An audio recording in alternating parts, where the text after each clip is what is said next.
Zoom సెషన్లో పాల్గొన్నటువంటి ధ్యానులందరికీ కూడా ఆత్మపూర్వక వందనాలు.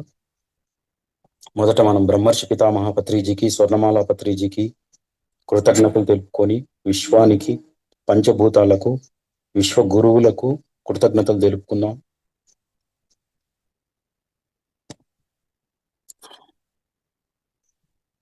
నాకు కాలు బాగలేదు కాబట్టి నేను ఇట్లా బెడ్ మీదనే ఉంటాను.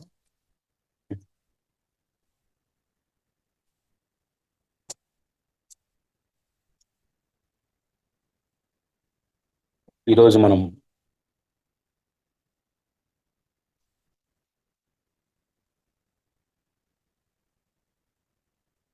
ఆధ్యాత్మిక సత్యం అనే టాపిక్ గురించి కొన్ని విషయాలు తెలుసుకుందాము. నాకు తెలిసినటువంటి విషయాలు నేను మాట్లాడతాను. మొదట ఆధ్యాత్మిక సత్యం పేరులోనే ఉంది, ఆధ్యాత్మిక సత్యము అనేది. ఆత్మను అధ్యయనము చేసి సత్యాన్ని తెలుసుకోవడం అనేది ఇక్కడ ఉంది. పేరులోనే మనకు బాగా తెలిసిపోతుంది. ఆత్మను అధ్యయనం చేయడము, సత్యాన్ని తెలుసుకోవడం.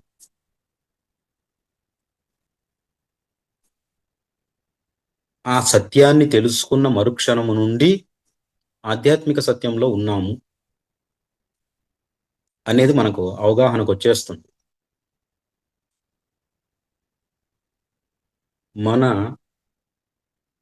ఇప్పుడు ఇక్కడ జూమ్ సెషన్లో పాల్గొన్నటువంటి చాలా మందిలో కూడా చాలా సంవత్సరాల అనుభవం ఉంటుంది, ధ్యానానుభవం. నేను కూడా 2006 నుండి ధ్యానం చేస్తున్నాను.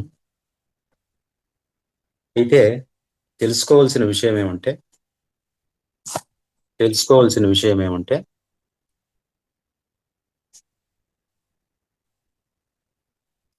ధ్యానము లోతులు, ఎన్లైటన్మెంట్, ఇవి 3 ఉన్నాయి. ఇప్పుడు మనలో చాలా మంది, నా విషయాన్ని తీసుకున్నా కూడా, నా విషయం చెప్తున్నాను, నేను ధ్యానం చేస్తున్నాను. ధ్యానం లోతుల గురించి, తర్వాత ఆ ఎన్లైటన్మెంట్ అనే దాని గురించి పూర్తిగా ఇంకా అనుభవం తక్కువ.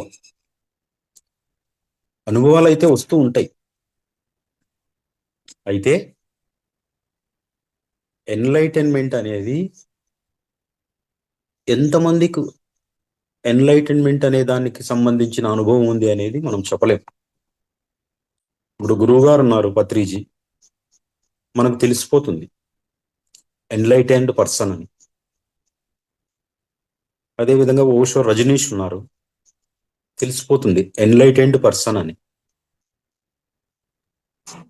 అయితే ఈ గురువులు ఏం చేస్తున్నారంటే ప్రతి ఒక్కరిని కూడా, ఎందుకంటే తాము ఎన్లైటెన్ అయినారు కాబట్టి, అంటే ఎన్లైటన్మెంట్ అంటే నేను దైవ స్వరూపాన్ని అనేది అనుభవంలోకి వచ్చేసింది. దాన్ని ఏమంటారంటే ఎన్లైటన్మెంట్ అంటారు. నేను ఒక దివ్య శక్తిని అనేది ఎన్లైటన్మెంట్.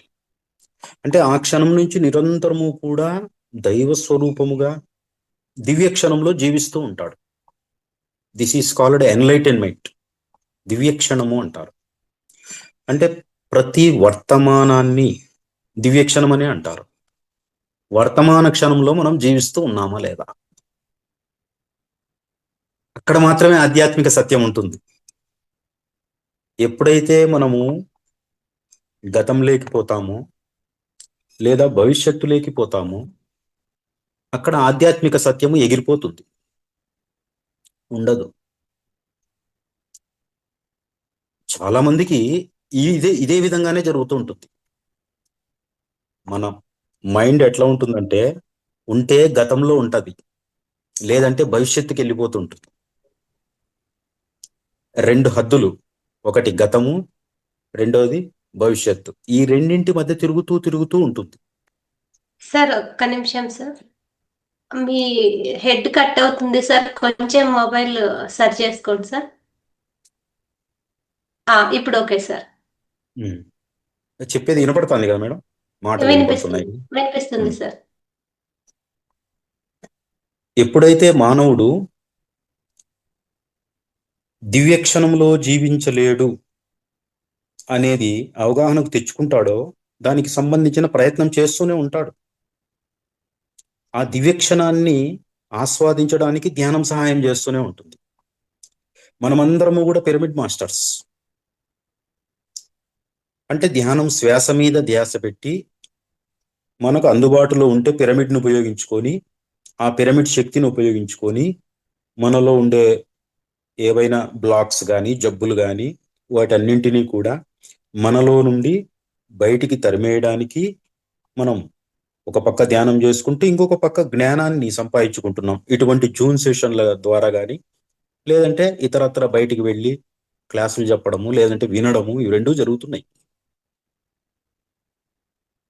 ఎవరైతే దివ్యక్షణంలో జీవిస్తారో, ఎవరైతే వర్తమానంలో జీవిస్తారో వాళ్ళకి ఎన్లైటన్మెంట్ అనేది ఈజీ. అయితే ఈ కాలంలో కలియుగంలో ఈ ఎన్లైటన్మెంట్ అనేది అందని ద్రాక్ష పండులాగా తయారవుతున్నది. అన్నీ ఉంటాయి, ధ్యానం చేస్తుంటాము, కొన్ని రోజులు లేదంటే కొంతకాలం బాగుంటుంది, మళ్ళీ కొంతకాలం ఏదో జబ్బు వస్తుంది, లేదంటే కొన్ని కష్టాలు కొన్ని సమస్యలు అన్నీ వస్తాయి. సమస్యలు వచ్చినప్పుడు పాత మనిషి లోపలికి వస్తాడు. అంటే పాత మనిషి అంటే దుఃఖించే మనిషి, లేదంటే విషాదంలో ఉండే మనిషి, లేదంటే మైండ్లో ఆలోచనలను సుడిగుండములాగా పెంచుకునే మనిషి, ఆ పాత మనిషి వచ్చేస్తాడు.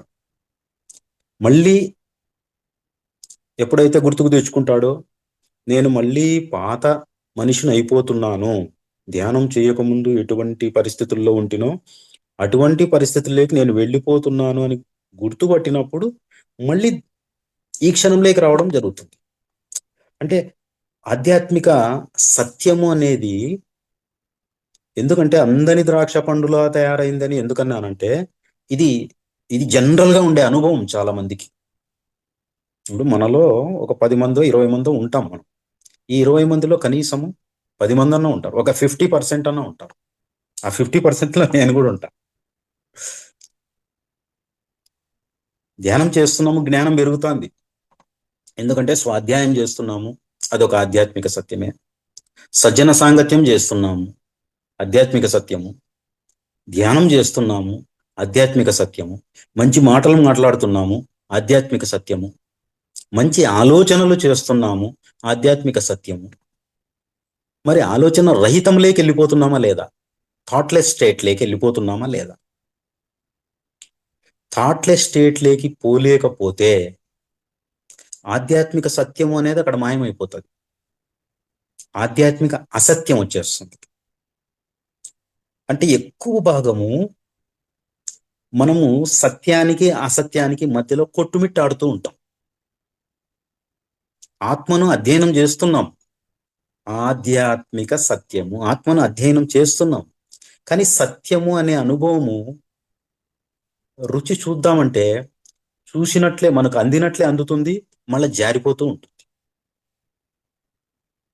ఇది పిరమిడ్ ప్రపంచంలోనే కాదు, ఆధ్యాత్మిక ప్రపంచంలో చాలా మందికి పెద్ద పెద్ద గురువులకు కూడా ఇది ఈ అనుభవంతో ఇబ్బంది పడుతూ ఉంటారు వాళ్ళు కూడా.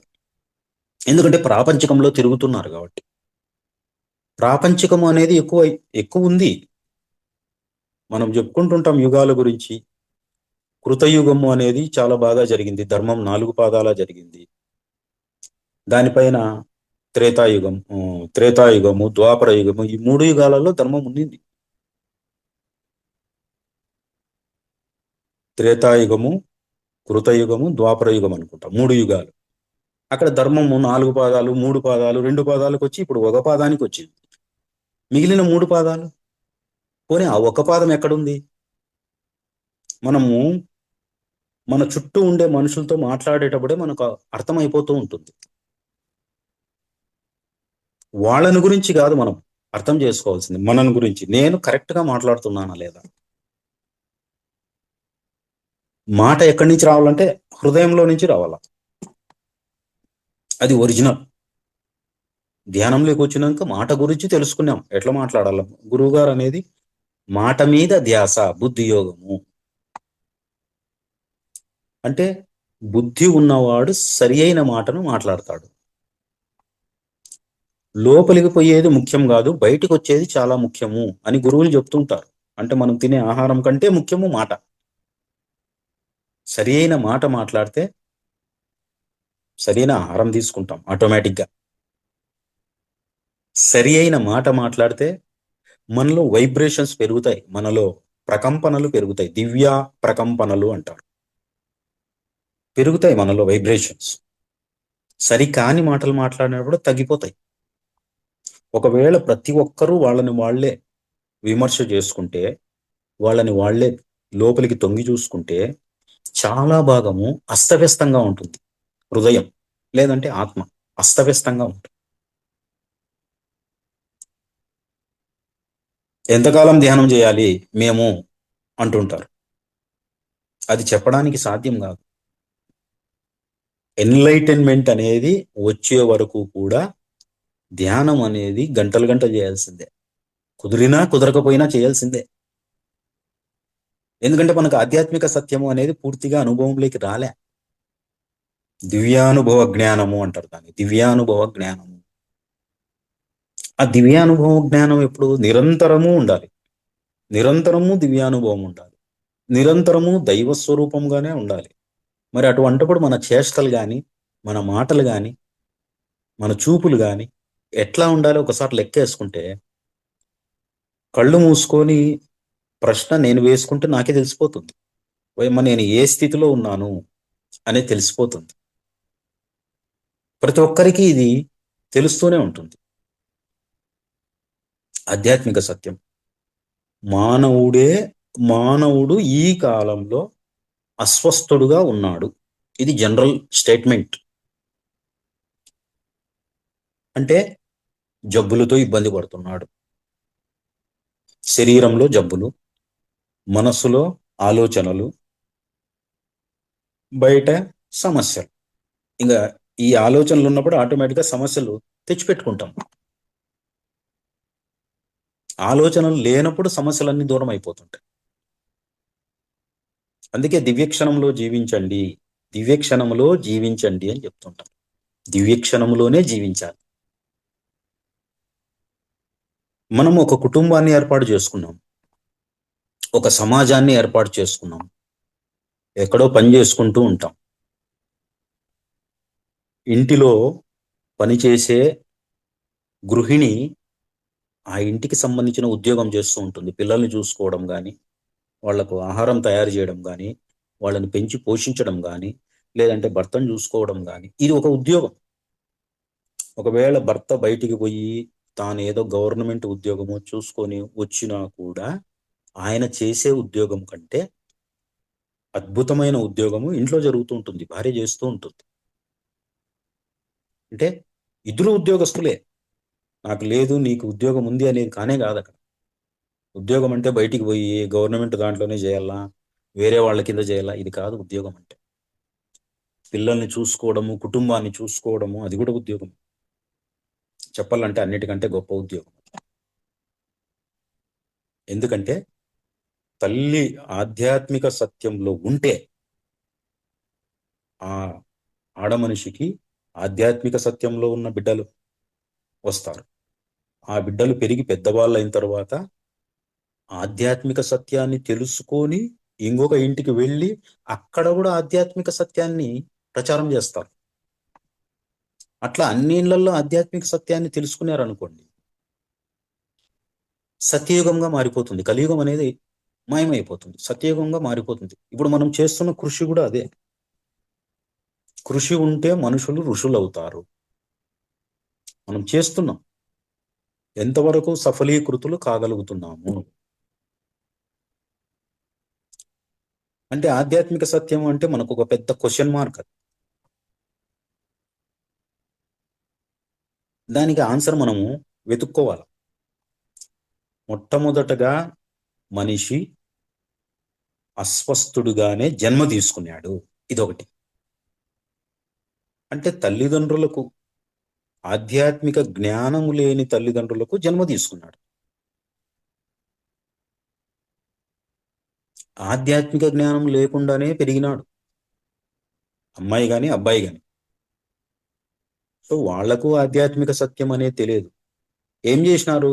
నాయన మనం గుడికి పోదాము, రాముని గుడికి పోదాము, కృష్ణుని గుడికి పోదాము, ఆంజనేయ స్వామి గుడికి పోదాము, సోమవారం వెంకటేశ్వర స్వామి గుడికి పోదాము, ఆదివారం సూర్యదేవాలయానికి పోదాము, శనివారం ఆంజనేయ స్వామి దేవాలయం లేదంటే వెంకటేశ్వర స్వామి దేవాలయం, దీపాలు ముట్టించాలి, కార్తీక మాసం వచ్చింది, కోటి దీపాలు వెలిగించాలి, లక్ష దీపాలు వెలిగించాలి.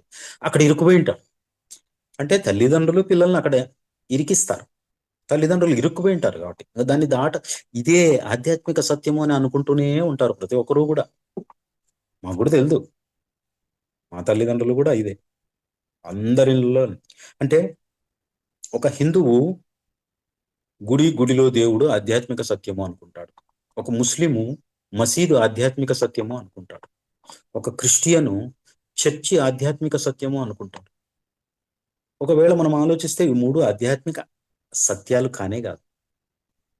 ఈ మూడింటిని దాటిపోయిన వానికి ఆధ్యాత్మిక సత్యము అనేది నిదానంగా అవగాహనలోకి వస్తుంది. అంత తొందరగా రాదు. ఎందుకంటే కర్మలు అనేటివి ఉంటాయి. సంచిత కర్మలు, ఆగామి కర్మలు, ప్రారబ్ధ కర్మలు. వాటన్నింటినీ పెట్టుకొని అక్కడి నుంచి పైలోకాల నుంచి కొన్ని తీసుకొని వస్తాడు భూమి మీదకి. ఆ కొన్ని ఎందుకంటే ఆ జన్మకు చాలు. మనం 1వ క్లాస్లో దానికి సంబంధించిన జ్ఞానమే చదవాలి, 5వ క్లాసులో దానికి సంబంధించిన జ్ఞానమే చదవాలి, 10వ తరగతిలో 10వ తరగతికి సంబంధించిన జ్ఞానమే చదవాలి. అంతకుమించి ఎక్కువ చదవలేడు పిల్లవాడు. ఏ తరగతిలో ఉంటే ఆ తరగతి అంతే. ఇది కూడా అంతే, ఆధ్యాత్మికత కూడా అంతే. కాకపోతే అక్కడ ఒక సర్టిఫికేట్ ఇస్తారు, ఇక్కడ సర్టిఫికేట్లు ఏముండవు. ఇక్కడ ఉండేది ఒకటే, ఎన్లైటన్మెంట్ సర్టిఫికేట్. అది మనకు మనముగా అనుభవంలోకి తెచ్చుకుంటే ఆ సర్టిఫికేట్ మనతో ఉంటుంది, లోపల హృదయంలో ఉండిపోతుంది. అంతవరకు మనం ఇట్లనే ఊగుతూ ఉంటాం. భూమి మీద ఎన్ని కోట్ల మంది జనాలు ఉన్నారు, ఎంతమంది ఆధ్యాత్మిక సత్యంలో ఉన్నారంటే చాలా తక్కువ మంది ఆధ్యాత్మిక సత్యం. ఒక 10%, 20%. మిగిలిన 80-90% అంటే ఒక పెళ్లి జరిగినప్పుడు వధూవరులను అరుంధతి నక్షత్రం చూపిస్తారు, అమ్మవారి టెంపుల్కో లేదంటే ఇంకొక టెంపుల్కో పిలుచుకొని పోతారు, టెంకాయ కొట్టిస్తారు, ఇక మంచి జరుగుతుంది, మంత్రాలు చదువుతాడు, మంచి జరుగుతుంది. సో ఆ మంత్రాలు చదివే ఆయనకు ఆధ్యాత్మిక సత్యం అదే, వధూవరులకు ఆధ్యాత్మిక సత్యం అదే, వాళ్ళ పేరెంట్స్కు ఆధ్యాత్మిక సత్యం అదే, ఆ పెళ్లికి వచ్చిన వాళ్ళందరికీ ఆధ్యాత్మిక సత్యం అదే. అసలైన ఆధ్యాత్మిక సత్యం ఎక్కడికి పోయింది? ఆత్మను అధ్యయనము చేస్తూ సత్యాన్ని తెలుసుకోవడము. ఒకవేళ మనము ఆ పెళ్లిలో మనం ఉన్నాము, నేను ఆధ్యాత్మిక సత్యం గురించి చెప్తాను అంటే వేళ ఎల్లవయ్యా బలే వచ్చినావు పో అంటారు. అంటే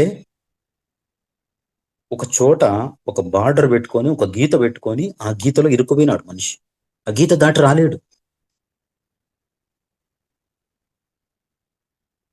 భూమి మీద ఉండే మనుషులందరూ కూడా ఒక హద్దు పెట్టుకొని నేనింతే, ఈ గీత లోపలే ఉంటాను, ఈ గీత దాటి నేను రాను.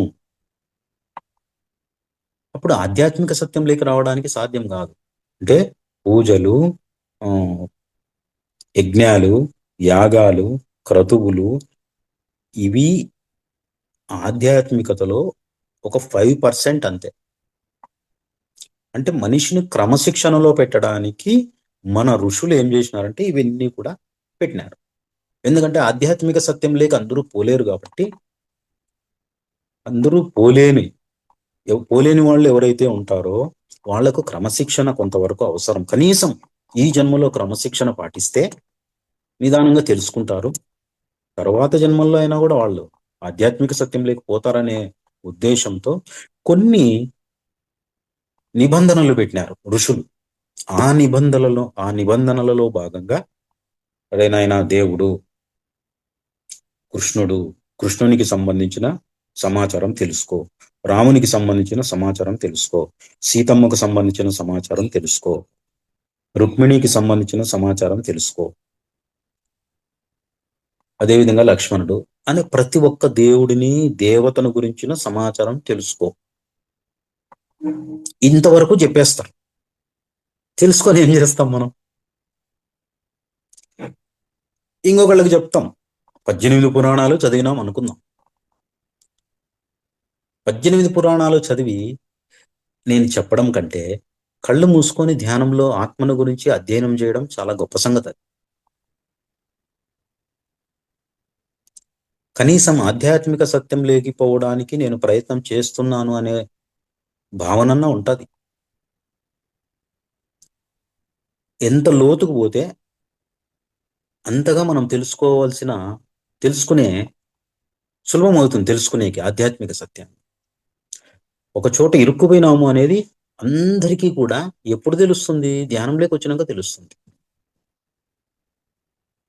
అయితే అక్కడ కొంత క్రమశిక్షణను అనుభవంలోకి తెచ్చుకుంటారు కాబట్టి దానికి మించిన ఆనందం ఇక్కడ వస్తుంది. కాబట్టి దానికి మించిన విశ్వశక్తిని అనుభవంలోకి తెచ్చుకుంటారు. కాబట్టి ఓహో, ఇది ఇంకొంచెం సత్యము, ఇంతకు ముందు దానికంటే ఇది ఇంకొక సత్యము కదా.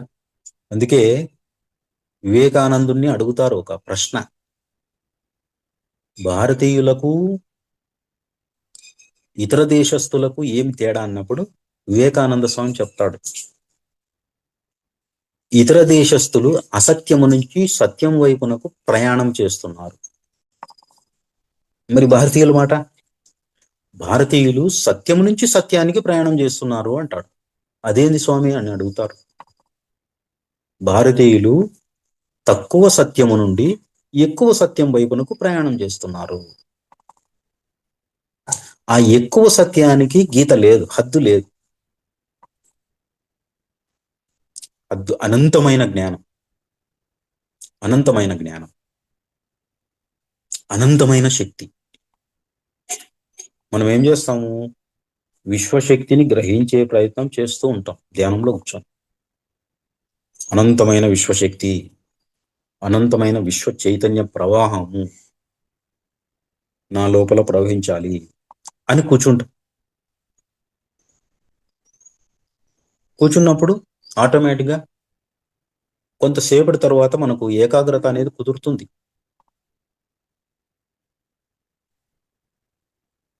ఇది సాధన మీద వస్తుంది. సాధనమున పనులు సమకూరు ధరలోన. ఇప్పుడు ప్రతి మనిషి కూడా మొట్టమొదటగా గుర్తించాల్సింది ఏమంటే, నేను ఆధ్యాత్మిక సత్యంలో లేను అనే విషయం గుర్తించాను. అంతవరకు కూడా చక్కగా రెడీ అయ్యి ఒక బుట్టలో టెంకాయ పూలు అన్ని పెట్టుకొని, ఉదిగడ్డలు పెట్టుకొని చక్కగా పోతాము, టెంకాయ కొట్టుకుంటాము,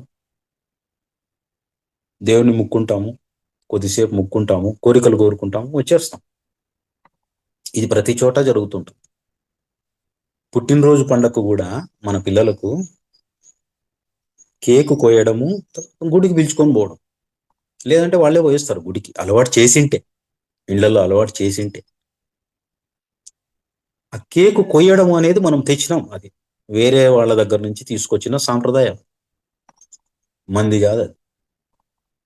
చక్కగా మనం మంచి మంచి వంటకాలు చేసుకొని ఆ రోజు ఫస్ట్ పూజ పునస్కారం ఇవన్నీ చేసుకొని తర్వాత వంటలు చేసుకొని తింటాం. అందరూ వచ్చి ఆశీర్వాదం ఇస్తారు బిడ్డకు. ఆ పుట్టినరోజును కూడా ఈ కాలంలో ఇంకొంచెం గ్రాండ్ గా చేసేసినారు. కొవ్వొత్తులు వెలిగించి మళ్ళీ ఆఫ్ చేసేది, ఉఫ్ అని ఊదేస్తారు కొవ్వొత్తులు, కొత్త కొత్తవన్నీ పెట్టేసినారు. ఆ కొవ్వొత్తికి బజార్లో తెస్తారు, అది అంటిస్తారు, అది నిప్పురవ్వలన్నీ బయటికి వెదజల్లుతుంది, దాన్ని చూసి చప్పట్లు కొడతాం, హ్యాపీ బర్త్డే టు యూ. దాని బదులు happy enlightenment day to you అన్నామనుకో, అప్పుడు ఆ బిడ్డ అడుగుతుంది ఎన్లైటైన్మెంట్ అంటే ఏమి. తెలుగులో చెప్పాలంటే జ్ఞానోదయము అంటారు. అంటే మనకి ఇప్పుడు జ్ఞానం లేదా అని మనకు ఒక డౌట్ వస్తుంది. ఉంది. ఆ జ్ఞానానికి ఇంకా మెరుగులు దిద్దలేకపోతున్నాం. మెరుగులు దిద్దడం లే, జ్ఞానం ఉంది. జ్ఞానం వైపునకు ప్రయాణం చేస్తున్నాం. పుస్తకాలలో జ్ఞానం ఉంది. వేరే వాళ్ళు చెప్పిన జ్ఞానాన్ని కొంతవరకు మైండ్లో పెట్టుకున్నాం.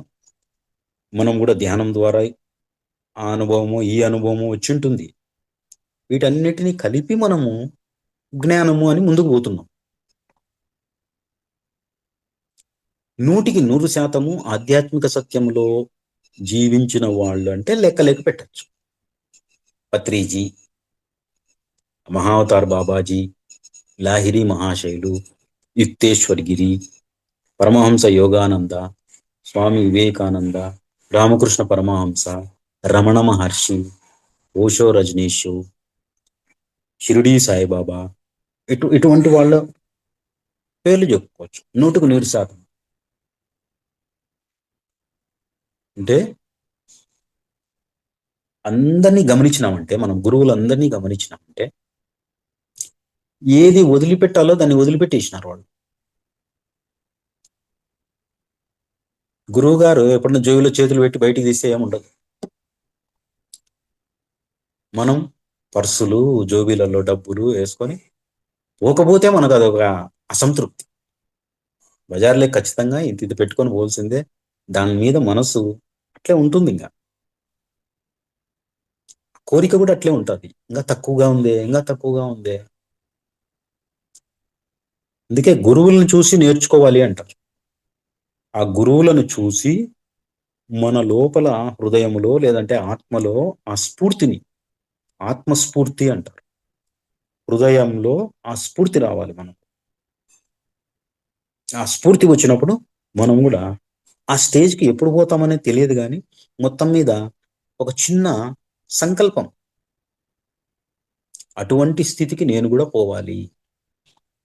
ఆ గురువు ఎవరైతే మన పత్రిజీ కావచ్చు, స్వర్ణమాల పత్రి మేడం కావచ్చు, లేదంటే బాబాజీ కావచ్చు, లేదంటే షిర్డీ సాయిబాబా కావచ్చు, రమణ మహర్షి కావచ్చు. రమణ మహర్షి గంటలు గంటలు కూర్చునేవాడు. ధ్యానంలో అట్లే కూర్చుంటాడు, మౌనంలో అట్లే కూర్చుంటాడు. మనం అట్లా కూర్చోగలమా? లేదు. అంటే ప్రతి మనిషి కూడా ఎక్కడైతే ఇరుక్కున్నాడో అక్కడి నుంచి బయటికి రావాలి.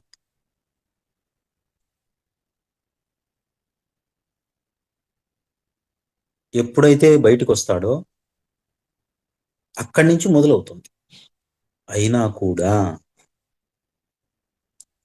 ఇప్పుడు గౌతమ బుద్ధుడిని ఒక ఉదాహరణగా మనం తీసుకుందాం. దేంట్లో ఇరుక్కుపోయినాడు ఆయన? సత్యాన్ని కనుక్కోకముందు దేంట్లో ఇరుక్కుపోయినాడు? ఒక రాజ్యము. తండ్రి ఎప్పుడు నువ్వేరా రాజు అంటాడు. నా తరువాత నువ్వే రాజు, నువ్వే రాజ్యాన్ని చూసుకోవాలా, నువ్వు చక్రవర్తి కొడుకువి. అదే అనుకున్నాడు ఆయన కూడా. నేను చక్రవర్తి కొడుకుని, ఈ రాజ్యాన్ని నేను చూసుకోవాలా, కపిలవస్తు అనే రాజ్యానికి నేను యువరాజును, చూసుకోవాలి. అక్కడ ఇరుక్కుపోయినాడు. కానీ తరువాత ఆయనకు పూర్వజన్మ సంస్కారం అనుకోవచ్చు, లేదంటే ఆయనకు సొంతంగా పుట్టిన బుద్ధి కావచ్చు, చిన్నప్పటి నుంచి అట్లా కూర్చోవడం అలవాటు ధ్యానంలో. ఆ విధంగా ఆయనకు ఆలోచన వచ్చేది, ఏది కరెక్ట్, రాజ్యము, రాజు, లేదంటే ఈ విధంగా కళ్ళు మూసుకొని కూర్చోవడము, ఈ రెండిట్లో ఏది? దీన్ని ఏమంటారంటే రెసిస్టెన్స్ అంటారు, నిరోధము అంటారు. అంటే మనల్ని ఏదో నిరోధిస్తుంది లోపల. ద్వంద్వత్వము అంటారు. ద్వంద్వత్వము, రెండు. రాజ్యమా, రాజు అయితే బ్రహ్మాండంగా ఉండొచ్చు. రాజు కింద ఎంతమంది పరివారం ఉంటుంది, రాజుకు ఎంత గౌరవం ఉంటుంది. పొలిటికల్ లీడర్స్ మనం చూస్తూనే ఉన్నాం. ఎలక్షన్స్ లో గెలవడం కోసం ఎన్ని ఎన్ని చేష్టలు చేస్తూ ఉంటారు, ఎన్ని మాటలు చెప్తుంటారు, ఎన్ని వాగ్దానాలు చేస్తుంటారు. అట్లా ఇక్కడ కూడా రాజులు వాగ్దానాలు చేస్తుంటారు, మంచి రాజులు అయితే తీరుస్తూ ఉంటారు. బుద్ధుడు కూడా అంటే గౌతముడుగా ఉన్నప్పుడు రాజుగా ఉండాలా, లేదంటే నేను కళ్ళు మూసుకొని కూర్చుంటే నాకు బాగుంటున్నది, మరి కళ్ళు మూసుకొని కూర్చోవాలని నాకు బుద్ధి పుడుతున్నది, ఇంకా కొద్దిసేపు కూర్చోవాలి, ఇంకా కొద్దిసేపు కూర్చోవాలి, ఇది ఎవరికి తెలియకుండా చేస్తున్నాడు రాజ్యంలోనే. ఓ పక్క రాజ్యము తండ్రి నుండి వేధింపులు, రాజు కావాలా, నువ్వు రాజు కావాలా, నాకు వయసు అయిపోతుంది. ఎందుకంటే ఆయనకు భయం తండ్రికి. అట్లా ఆయన ఇరుక్కుపోయినాడు గౌతముడు. ఇప్పుడు ఒక క్షణం వస్తుంది, ఆ క్షణంలో ఖచ్చితంగా ఏదో ఒకటి తేల్చుకునే క్షణం వస్తుంది. ఖచ్చితంగా ఏదో ఒకటి తేల్చుకోవాలి. రాజ్యమా, నేను కళ్ళు మూసుకొని కూర్చుంటే నాకు కూర్చున్నప్పుడు వచ్చే అనుభవమా? కళ్ళు మూసుకొని కూర్చున్నప్పుడు వచ్చే అనుభవం చాలా బాగుంది, దాని ద్వారా నాకు ఆనందం వస్తుంది, హాయిగా ఉంది. కాబట్టి ఇప్పుడు ఏమైంది ఆయనకు? రాజ్యము, యువరాజు అనేటివి మాయమైపోతున్నాయి. మాయమైపోయి ధ్యానము, కళ్ళు మూసుకొని కూర్చోవడము, ఆనందము, అవి వస్తున్నాయి బయటికి. మళ్ళీ ఇంకొక నిరోధం, భార్య బిడ్డల్ని ఎట్లా వదిలిపెట్టుకోవాలా లేదా, సత్యం కనుక్కోవాలి. ఇప్పుడు మొదటిదేమో ఇరుక్కుపోవడం, రెండవది నిరోధం, రెసిస్టెన్స్ అంటారు. వీళ్ళని వదిలిపెట్టి నేను పోగలనా, పోనీ ఇక్కడ ఉంటే నేను కనుక్కోగలనా? కళ్ళు మూసుకున్నప్పుడు వచ్చే ఆనందాన్ని అనుభవిస్తున్నాను, అది అప్పుడప్పుడు వెళ్ళిపోతున్నది ఆనందము. మళ్ళీ ఏదో రాజ్యానికి సంబంధించిన సమస్యలు, కుట్రలు, కుతంత్రాలు, ఇవన్నీ కూడా వాళ్ళు వీళ్ళు చెవులేకి వేస్తుంటారు, మైండ్లోకి పోతుంటాయి. పోయినప్పుడు ఇదంతా వెళ్ళిపోతుంది. మళ్ళీ ఆయన కళ్ళు మూసుకొని కూర్చున్నప్పుడు మళ్ళా అవన్నీ మాయమైపోయి ఆనందం వస్తుంది. కాబట్టి బయటపడాలా. ఇంకా లాస్ట్కి ఒక్క క్షణం వచ్చినప్పుడు మొత్తం అందరినీ వదిలిపెట్టి బయటికి వెళ్ళిపోయినాడు. అంటే ఆ రెసిస్టెన్స్, లేదంటే ఆ అడ్డగించేటివి ఏవైతే ఉన్నాయో, ఆ నిరోధాలు ఏవైతే ఉన్నాయో వాటిని కూడా పక్కన పెట్టేసి, ఇప్పుడు ద్వంద్వత్వం లేదు, అదే ఇదే అనేది లేదు, ఇంకా బయటికి వెళ్ళిపోయినాడు, అడవుల్లోకి వెళ్ళిపోయినాడు. గురువులను ఇప్పుడు మళ్ళీ ఇంకొక నిరోధం చూడండి, గురువులు ఏమైనా నాకు మార్గం ఇస్తారా, లేదంటే నేను సొంతంగా తెలుసుకోవాలా? గురువుల దగ్గరికి పోయినాడు. ఉద్రకరామపుత్ర, అలార కలామ అనే గురువుల ఆశ్రమాలకు పోయినాడు. వాళ్ళకు తెలిసినంత వరకు వాళ్ళు నేర్పించినారు, కానీ తర్వాత నేర్పిలేకపోయినారు. లాస్ట్కు మళ్ళీ డిసైడ్ అయినాడు, నేను సొంతంగా ఆధ్యాత్మిక సత్యాన్ని కనుక్కోవాలి. అంటే ఆయన అన్ని చూసినాడు రాజ్యంలో, అందరూ పూజలు పునస్కారాలు చేయడము, మంత్రాలు చదవడము, ఒక రోగిష్టిని చూసినాడు, ఒక ముసలివాడిని చూసినాడు, ఒక శవాన్ని చూసినాడు. ఏంటిదంతా గందరగోళము. వీటన్నింటి నుండి అంటే వాటికి సంబంధించిన భయము నుండి, ఆ రోగ భయం నుండి బయటపడాలి, ఆ మరణ భయం నుండి బయటపడాలి, ఆ వృద్ధాప్య భయం నుండి బయటపడాలి. సో అవన్నీ నిరోధాలు వచ్చి వచ్చి వచ్చి ఆయనకు తలంతా కూడా నొప్పి వచ్చేసింది రాజ్యంలో. అందుకు బయటకు వచ్చేసినాడు. మనం బయట పోయేకి సాధ్యం కాదు, సంసారమే నిర్వాణం అని చెప్పేసినాడు గురువు. కాబట్టి ఇక్కడే ఉండి సత్యాన్ని తెలుసుకోవాలి, కుటుంబంలోనే ఉండి సత్యాన్ని తెలుసుకొని ఆ సత్యాన్ని కుటుంబానికి, మన చుట్టూ ఉండే వాళ్ళందరికీ కూడా చెప్పాలి. అంటే ఇప్పుడు కమిట్మెంట్ కావాలా, అంటే అంకితం కావాలా దానికి. ఏదైతే మనం ధ్యానం చేస్తున్నాం, ధ్యానంలో లోతులు తెలుసుకోవాలి, విశ్వరహస్యాలను తెలుసుకోవాలి అనే దానికి అంకితమైతే ధ్యానం ముందు నాలో ఉండే ఆత్మను నేను అధ్యయనం చేసి నన్ను గురించి నేను తెలుసుకోవాలి, ఇంద్రియాలను జయించాలి.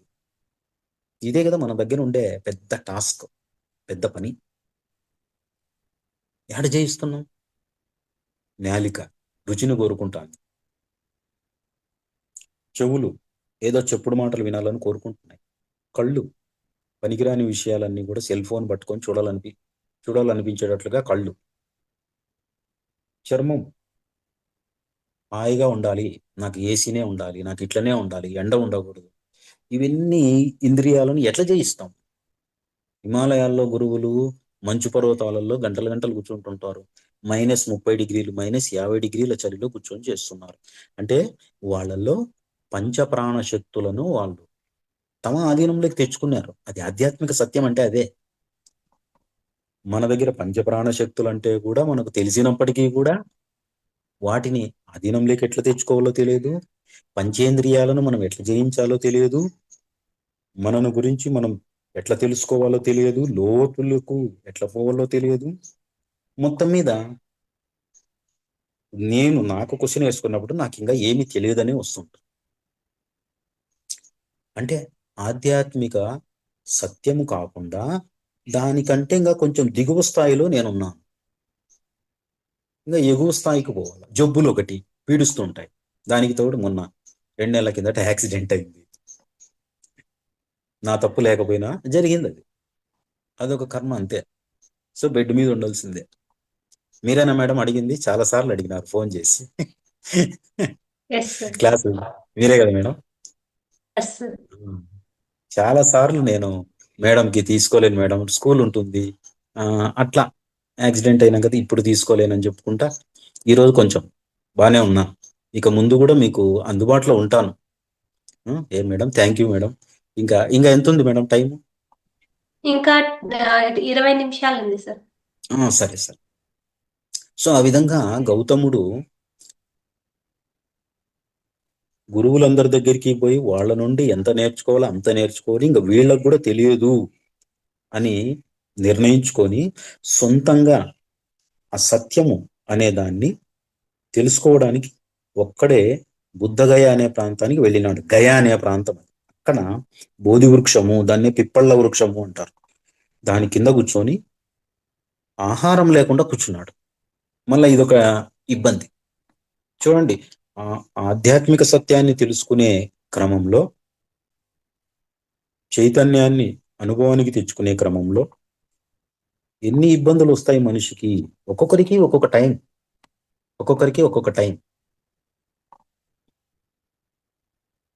కొంతమందికి 2 సంవత్సరాలు పట్టచ్చు, కొంతమందికి 40 రోజుల్లోనే రావచ్చు, కొంతమందికి 10 సంవత్సరాలైనా అట్లే ఉంటారు, కొంతమందికి 20 సంవత్సరాలైనా, కొంతమందికి జీవితకాలమైనా అట్లే ఉంటారు. కానీ సాధన అనేది ముఖ్యం. నేను ఒక కథ చెప్తాను. కథ అంటే జరిగింది. ఒక యోగి 40 రోజులు మౌనంలో ఉండాలనుకున్నాడు. 37 రోజుల తర్వాత చనిపోయినాడు ఆయన.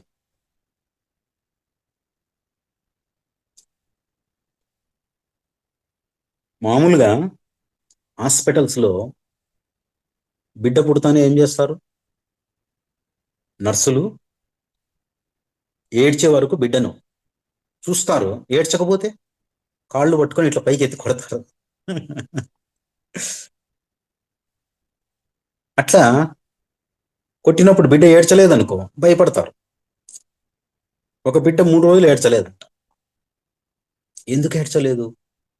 వాళ్ళు ప్రయత్నం చేస్తున్నారు. వాళ్ళ తల్లిదండ్రులు, అమ్మమ్మ, నానమ్మ అందరూ కూడా ఆ బిడ్డ మాకు కావాలి అని పట్టుబట్టినారు. ఆ బిడ్డను అట్లా చేసి ఇట్లా చేసి 3 రోజుల తరువాత ఆ బిడ్డ ఏడవడం మొదలుపెట్టింది.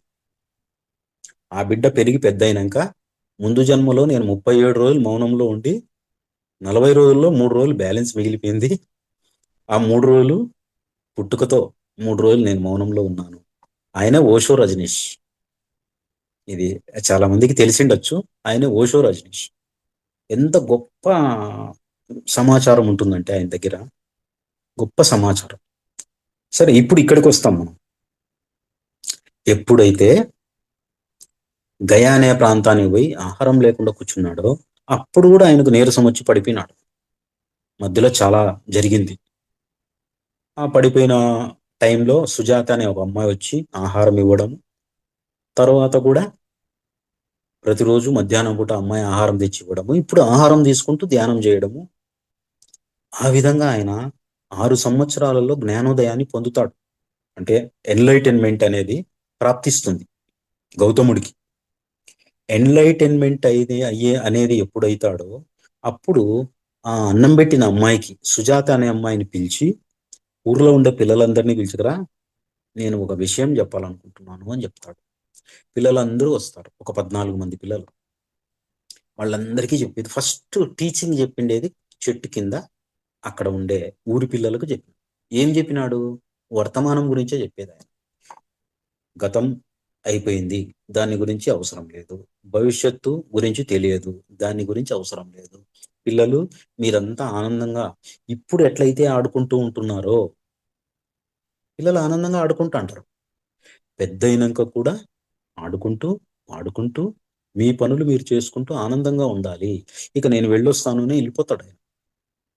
పిల్లలు ఏడుస్తారు. ఉరువిల అనే గ్రామం అది. ఏడుస్తారు పిల్లలు కూడా. సో అక్కడి నుంచి బుద్ధుడి బోధనలు మొదలవుతాయి. అంటే ఇక్కడ నేనేం చెప్తున్నానంటే, నిరోధము అనే దాన్ని దాటుకొని ఆయన ఎన్లైటన్మెంట్ అనే దాన్ని పొంది, తర్వాత అంటే కమిట్మెంట్ అనేది అంకిత భావం అయిపోయినాడు. అంకితం, దానికి మాత్రమే అంకితమైనాడు. మనం అవుతున్నామా లేదా అనేది మనం ప్రశ్న వేసుకోవాలి. దానికి మాత్రమే అంకితమైపోయి ఆ పట్టుదలతో ఆ బోధి వృక్షం కింద కూర్చొని, అంత దట్టమైన అడవుల్లో 2570 సంవత్సరాల కిందట ఇది జరిగింది. అంత దట్టమైన అడవుల్లో, కీకారణ్యంలో, క్రూర మృగాల మధ్య, క్రూర సర్పాల మధ్యలో ధ్యానం చేసి సత్యాన్ని తెలుసుకున్న తర్వాత దాన్ని పంచాలనే వెళ్ళిపోయినాడు. అంటే ప్యూరిఫికేషన్ అనేది ఆయనలో వచ్చేసింది. స్వచ్ఛత అంటారు దాన్ని, స్వచ్ఛత. ఎప్పుడైతే స్వచ్ఛత అనేది వచ్చిందో, ఇక దీని గురించి నేను చెప్పాలా, ఇంక వాళ్ళకు ఆనందం. ఎందుకంటే ఈ ఆనందాన్ని పంచుకోవాలా, పంచుకోకుంటే అది అది ఒక రకమైన ఇబ్బంది. ఆటోమేటిక్గా ఓ యోగి పంచుకుంటాడు. మళ్ళా పోవడము, మొత్తం ప్రపంచం అంతటికి కూడా శిష్యులను పంపిస్తాడు. సత్యాన్ని గురించి మీరు చెప్పండి. ఈ రోజు ప్రపంచంలో ఎక్కువగా ప్రచారమైన, బుద్ధుడు వాడలేదు, మతం అనే పదం వాడలేదు, కానీ బౌద్ధము అనేది ప్రపంచంలో ఎక్కువైంది. కానీ వాళ్ళకు కూడా ఆధ్యాత్మిక సత్యం తెలియదు. బుద్ధుడి విగ్రహాలు పెట్టి, ఆలయాలు పెట్టి, గంటలు కొడుతున్నారు వాళ్ళు కూడా. ఏదో మహానుభావుడు పత్రిజీ రాబట్టి, అరే నాయన శ్వాస మీద ధ్యాస పెట్టి ధ్యానం చేయండి అని చెప్పిన తర్వాత మనము కొంత రియలైజ్ అయినాం. అంటే ఎప్పుడైతే మనము నాకు తెలియదు అనుకుంటామో అప్పుడు మనకు మేల్కున్నట్లు లెక్క. దాన్ని అవేకెనింగ్ అంటారు. అవేకెనింగ్. ఈ నిరోధాలు అవన్నీ వచ్చి వచ్చి వచ్చి లాస్ట్కు ఒక నిర్ణయం తీసుకొని సత్యాన్ని తెలుసుకోవాలి అని అనుకున్న క్షణాన్ని ఏమంటారంటే అవేకెనింగ్ అంటారు. మేల్కోవడము. తర్వాత కమిట్మెంట్, దానికి అంకితం కావడము. తర్వాత ఆ మొత్తం ప్రచారం చేయడము, అందరికీ సత్యాన్ని గురించి తెలియజేయడము. తర్వాత సృష్టికి సరెండర్ కావడము. తర్వాత తానే సృష్టికర్త కావడము. ఇన్ని ఉన్నాయి దశలు. వాటన్నింటినీ కూడా ఆయన అనుభవంలోకి తెచ్చుకొని భూమి నుండి సత్యలోకాలకు పోయినాడు. అక్కడి నుంచి వర్క్ చేస్తున్నారు గురువులు. ఇక్కడి నుంచి మనం చేస్తున్నాం. ఎంతో మంది లైట్ వర్కర్స్ అని మన గ్రూపులు చాలా ఉన్నాయి. లైట్ వర్కర్స్ అందరూ వచ్చి గ్రూపులు పెట్టినారు. లైట్ వర్కర్స్ అంటే కాంతిని ఈ జనాలలో ఆధ్యాత్మిక సత్యాన్ని తెలియజేయడానికి, ఆధ్యాత్మిక సత్యానికి సంబంధించిన కాంతిని గురించిన అనుభవాన్ని తెప్పించడానికి వాళ్ళు చేసే వర్క్ను ఏమంటారంటే లైట్ వర్క్ అంటారు. వాళ్ళందరినీ లైట్ వర్కర్స్ అంటారు. అటువంటి వాళ్ళు భూమి మీద కొన్ని కోట్ల మంది ఉన్నారు. లైట్ వర్కర్స్ అంటారు వాళ్ళని. అదేవిధంగా మనం కూడా ఆ కాంతిని క్రాంతి మార్గము అంటారు. క్రాంతి అని కూడా అంటారు దాన్ని. క్రాంతి మార్గం అంటే వెలుగుతో కూడిన మార్గము అంటారు. ఈ వెలుగుతో కూడిన మార్గంలో మనిషి భూమి మీదకి వచ్చి ఆ వెలుగుతో కూడిన మార్గంలోకి పోవడానికి ఎన్నో అనుభవాలు, చేదు అనుభవాలు పొంది, ఎన్నో పరీక్షలను తట్టుకొని, ఆ పరీక్షలన్నిటినీ దాటుకొని, తనను తాను జయించుకొని తరువాత ఆధ్యాత్మిక సత్యంలోకి వెళ్ళిపోతాడు.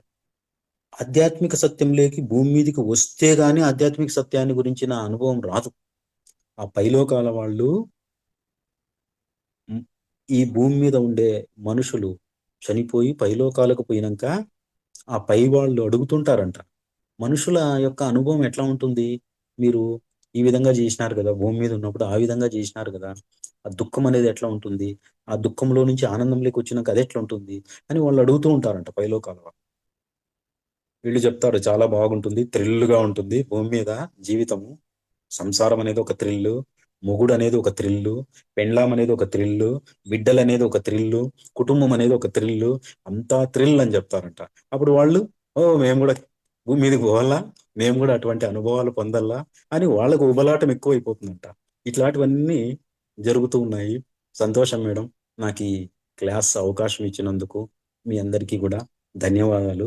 మరొకసారి మనమందరము కూడా ఆ విధంగా పత్రిజీ యొక్క ఆదర్శాలను మన హృదయంలో ఆత్మలో పెట్టుకొని స్ఫూర్తిని పొందుతూ ముందుకు పోవాలని కోరుకుంటూ, ఇక్కడ జూమ్ సెషన్లో పాల్గొన్న ధ్యానులందరికీ కూడా కృతజ్ఞతలు తెలుపుకుంటూ, మేడం గారికి మరొక్కసారి కృతజ్ఞతలు తెలుపుకుంటూ సెలవు తీసుకుంటున్నాం.